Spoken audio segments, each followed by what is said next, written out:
So now we're going to turn our attention to Daniel. And let me introduce Daniel. I'm actually going to take the time to read you a little bit about Daniel. So Daniel is a former public servant, which intrigues me. And at the moment, he's writing his PhD on letters from the public to John Howard. Have I got that right? Yeah. So this is super interesting because this is also, we should all now have a little bow down to John Faulkner moment where we're so grateful that the access period under the Archives Act got changed. I'm not quite sure if I can calculate the maths about whether or not that actually has had an effect on your research, but it possibly has. Someone else can calculate that while we talk. So I think that move by John Faulkner was really super important because it brings accountability to people who are still out there today. And as we know, John Howard loves a microphone. So it's really great that Daniel's speaking back to him. So amongst Daniel's roles in the public service was writing policy on the NDIS. And I detect a few other interesting things in here, like the rollout of digital television. And he's also worked for some MPs. So that's really interesting. Some of us on the programming committee did our level best to try to get someone from the bigger house to come down. David Pocock was keen to come but couldn't make it. He'd like a briefing. So if you'd like to contribute to working on a briefing, you can contact me. Rex Butler is, no, not Rex Butler, he's the art historian. Rex Patrick is our other champion in Parliament. So we can all, I chip away by retweeting his tweets with my students and contacting his office when he's doing good things. So we need to make friends up there to sell our transparency and accountability message, and also to help people recognise why the records they make tomorrow, it's so important they give thought to what the impact of those records could be. This conversation we've been having about the harm of records, let's get them engineering the future records so that they cause less harm in the first place. So Maggie Walter's is going to talk more about that tomorrow in our final panel, so come along to that. So now I'm going to hand over to Daniel and we can hear about this really interesting research on the correspondence to John Howard. Okay, so I'd also like to echo the acknowledgement of First Nations peoples and on the traditional lands we meet, and pay my respect to elders past, present and emerging. Now, if I had my slides up, you would see a tweet by Simon in Birmingham, the outgoing Minister for Trade, who tweeted a couple of days after the election with a photo of him packing up his office full of boxes. Now, in many ways, that tweet encapsulates a lot of my issues. Here he is packing up his office, putting all his paperwork into boxes, and there are a range of different materials going in there. Those that are genuinely personal. There we go, the boxes. Okay, thank you. Those that are genuinely personal, that quite rightly he should be taking home. Those in his capacity as a Senator for South Australia, which he'll keep in his new office. Liberal Party material, and of course those in his capacity as Minister. Next slide, please. So if an army marches on its stomach, then a public service marches on its files and records. And if this analogy works, then I'd say the public administration equivalent of the army cook is the National Archives of Australia.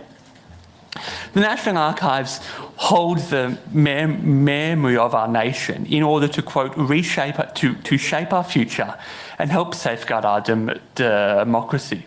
It's a vital tool for researchers across the social sciences and humanities, and supports public servants in their record-keeping responsibilities, and supports integrity and accountability in public administration. For researchers like myself, its key value comes from its holding of both government documents as well as key personal papers from a range of prominent people. However, as demonstrated in the recent Hocking case, researchers' access to history can often be severely restricted or even denied due to restrictions imposed by depositors, such as the former Governor-General and former politicians. The restrictions on access to Sir John Kerr's former papers has received significant coverage.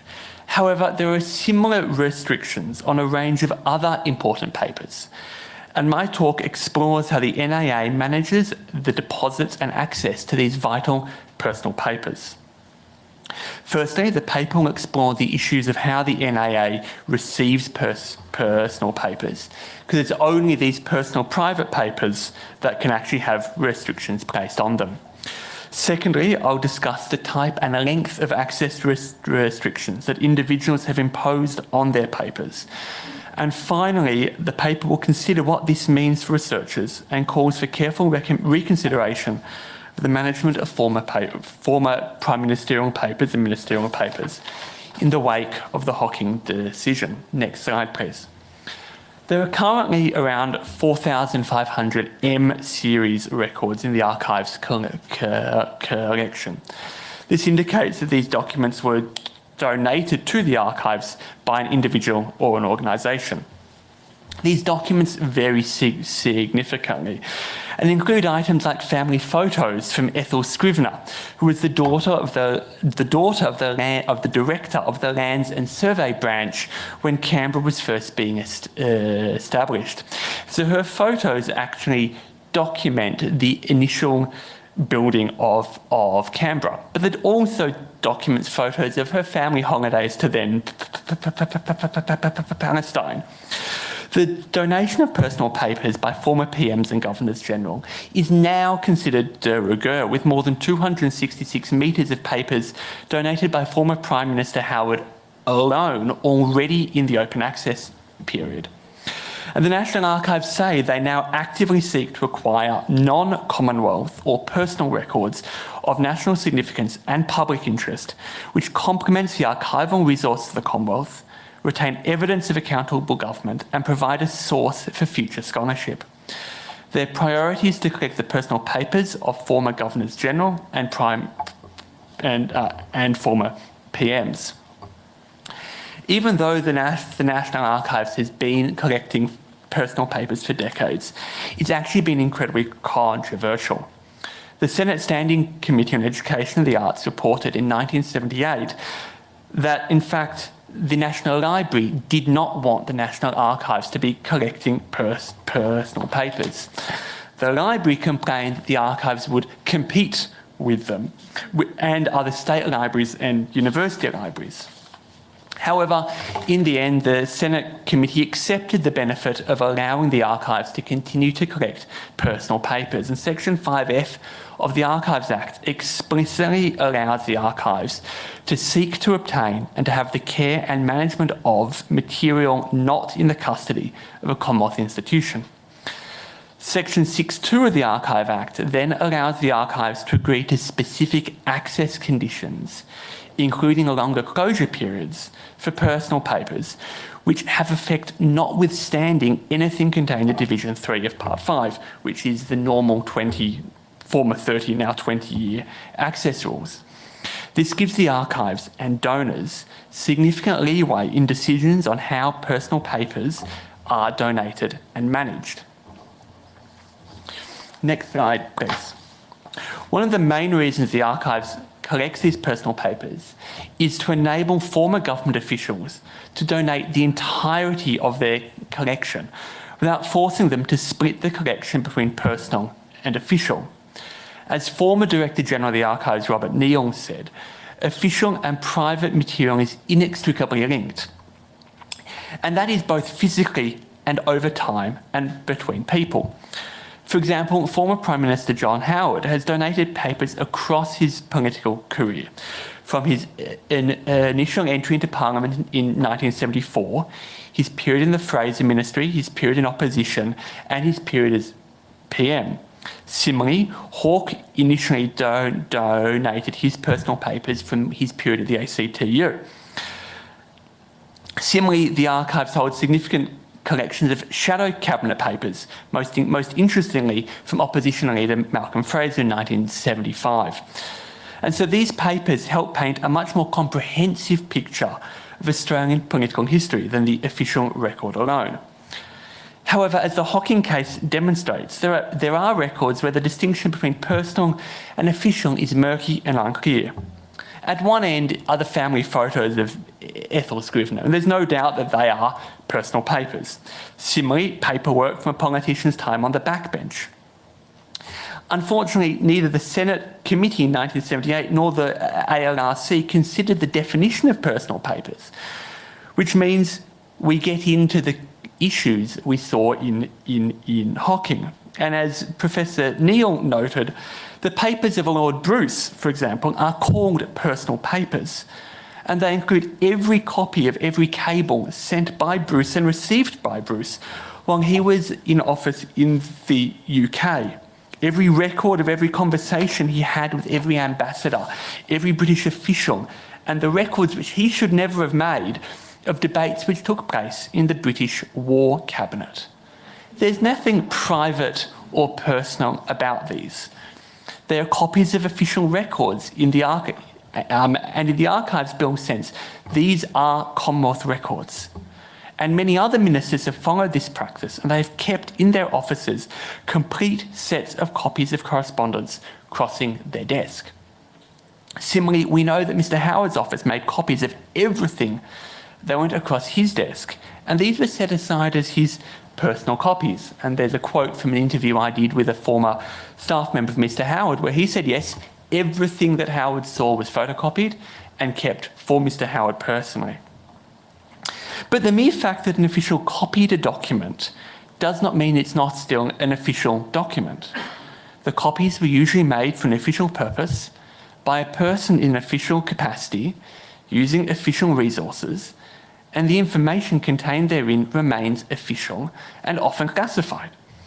As Justice Edelman of the High Court noted in Hocking, the principle of loyalty which underlies public office, which effectively precludes public officers from benefiting personally from their office, end quote, would effectively preclude a former Prime Minister or Governor-General from gaining ownership of any official document merely by making a copy. While the decision in Hocking is clearly restricted to papers of former Governors-General, the principle remains. If a former PM could simply make a copy of a sensitive political record and claim ownership, nothing would stop them from seeking to sell it or otherwise profit from it. However, the problem is we do not know how the archives are treating each of the items in the series of documents of former ministers and PMs. They are all in the M series, which indicates they were donated, and all their metadata says refer to depositor agreements for access conditions, which appears to indicate the archives are treating at least some of these documents as personal. Treating official papers as personal is particularly an issue where the donor may choose an extended closure period, e.g. 30 years or after their death. In this case, the items may not even appear on record search, preventing researchers from even challenging the extended closure periods. We now move on to the next slide. So having established, hopefully Brisbane, next slide please. So having established the documents of former ministers and PMs are usually donated to the archives rather than transferred to the archives as required by the Archives Act, the question then becomes what sort of access restrictions are placed on them. These documents show that some of these former Prime Ministers put two different types of access hurdles. Firstly, they may choose an extended closure period, as was the case in Hocking, or they may impose additional access requirements. For example, Prime Minister Fraser wrote in 1983, "Until my death, access shall be granted only with my personal authority. After my death, if my wife survives me, access shall be granted only with the personal authority of my wife. After the death of my wife and myself, access may be granted only to serious students of history who have an established professional standing and reputation at the expiry of 30 years from the date of lodgement of said papers." This includes both types of access restrictions. Firstly, there's an extended closure period of 30 years after the date of lodgement rather than the date of creation as governs official records. Secondly, the additional approval requirements, both during the life of Prime Minister Fraser and afterwards. Importantly, such ongoing restrictions could be interpreted as preventing journalists, amateur historians, PhD students, early career researchers from accessing these papers. Specific restrictions were also placed on some papers by former Prime Ministers Whitlam, Keating and Hawke, while Howard placed no restrictions on his papers. Next slide, please. Clearly, individuals should have discretion over the management of their own papers, which are genuinely personal, such as family letters and photos and papers from pre-political careers. This can include restrictions on access to protect their family, and it would be a retrograde step to inadvertently disincentivise individuals from donating papers.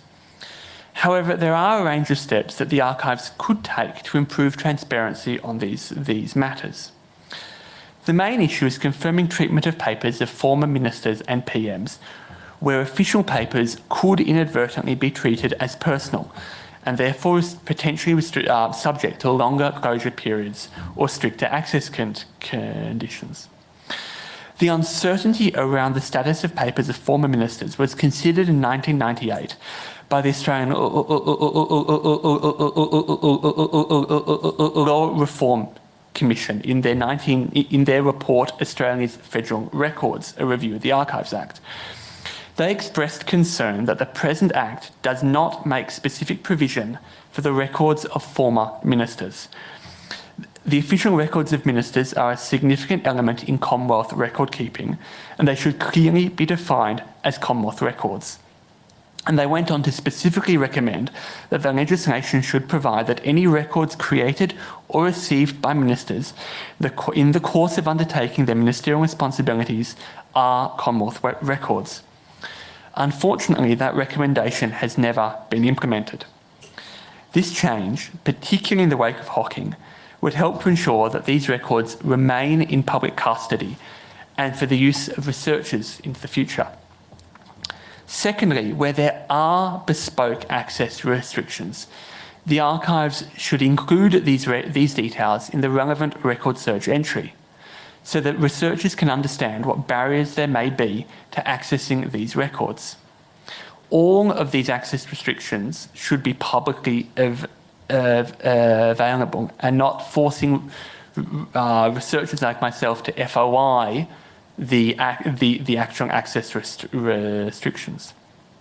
Finally, as noted above, the Act actually doesn't have any rules on the access requirements that donors can place on their papers.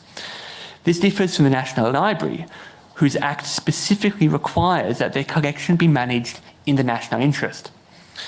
Consideration should be given to similar amendments to the Archives Act or other legislative amendments to ensure that this issue is considered prior to any donation being finalised. Thank you very much.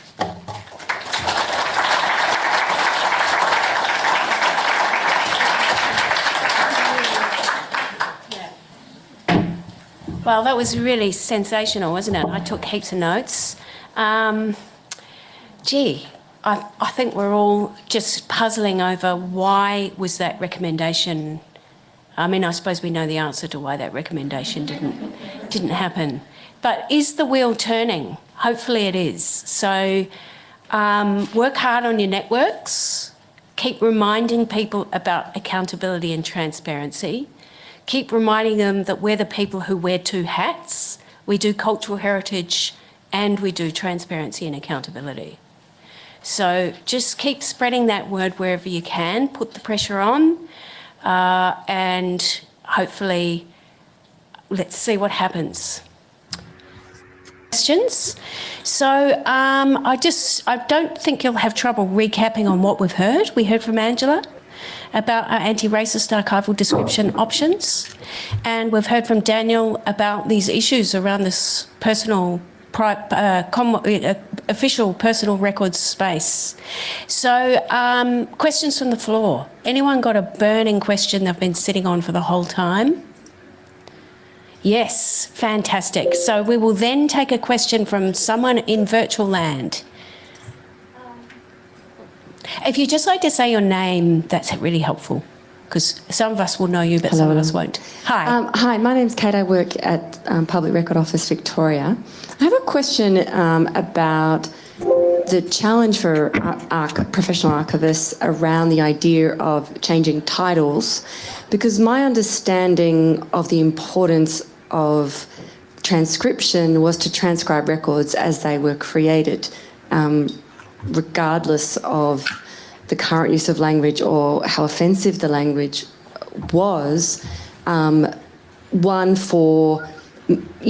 to create metadata for discovery online, which is how search works now, and because historians may associate certain words with certain periods of time. And then your suggestion of changing the title, and whether there's a conflict or how you can get around that challenge. Yeah, there's definitely a conflict because we do want, the original context of the record to still be there. I guess I would probably say there's room for changing the title on a front interface and having the original titling or the original description maybe just a bit further below, where doesn't pop up when people search necessarily, but it's still searchable.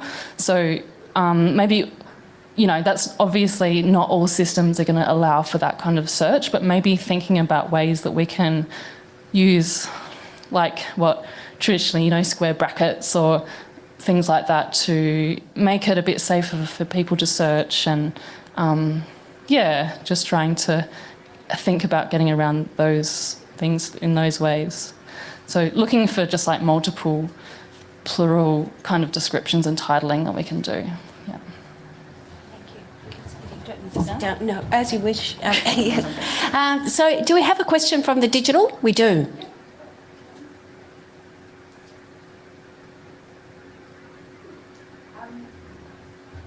On? Yep. So we've just got one from David H. He's asked, by moderating the archival description language to make accessibility more safe and respectful, how is the viewer prepared to view the archival material when they see it? Can you say? I don't really understand the question. Can you say it again? Yeah.